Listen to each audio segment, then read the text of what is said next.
హరే కృష్ణ అండి. నేను ఈరోజు భగవంతుడు పాడిన పాట భగవద్గీత డే 27th వీడియోని అప్లోడ్ చేద్దాం అనుకుంటున్నానండి. ఈ వీడియోని కూడా మీరు స్కిప్ చేయకుండా వీక్షిస్తారని ఆశిస్తున్నాను. హరే కృష్ణ అండి.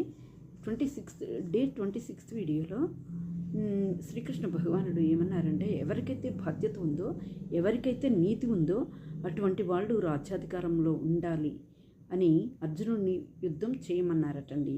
అప్పుడు అర్జునుడు ధర్మం గురించి నాకు చెప్పు కృష్ణ అన్నాడు. అప్పుడే అండి భగవద్గీత పుట్టిందట. 7వ శ్లోకం, 2వ అధ్యాయం 7వ శ్లోకం అండి. కార్పణ్యదోషోపహత స్వభావః పృచ్ఛామి త్వాం ధర్మ సమ్మూఢచేతాః యచ్ఛ్రేయః సనిశ్చితం బ్రూహి తన్మే శిష్యస్తికహం సద్మాం త్వాం ప్రసన్నం. మనం ఒక పని చెయ్యాలి అంటే 2 కారణాలండి. అవి ఒకటి నాకు నచ్చింది, రెండోది నాకు మంచిది అయినది. అర్జునుడు కూడా ఇది నాకు నచ్చట్లేదు, ఇది నాకు మంచిది కాదు అన్నవాడే కొంచెం ఆలోచించి భగవంతుడిని, అయ్యా నాకు ధర్మం అంటే ఏమిటో చెప్పు అన్నాడటండి. మనకు నచ్చిన పని మనకు మంచిది అనేది ముఖ్యం కాదండి. మనం చేసే పనిలో ధర్మాన్ని ఆచరించాలి. ధర్మం గురించి ఎవరు చెప్తారండి ఈ ప్రపంచంలో?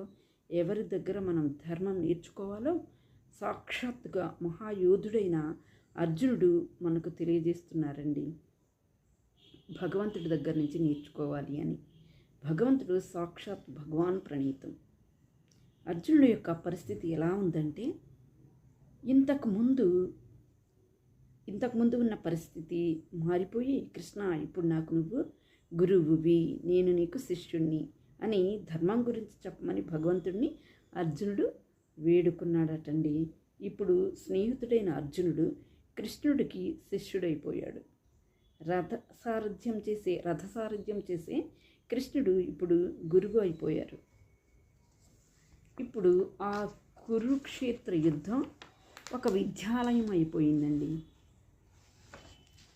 ఆ స్థితిని చూసి శ్రీకృష్ణ భగవానుడు నవ్వుకున్నారట.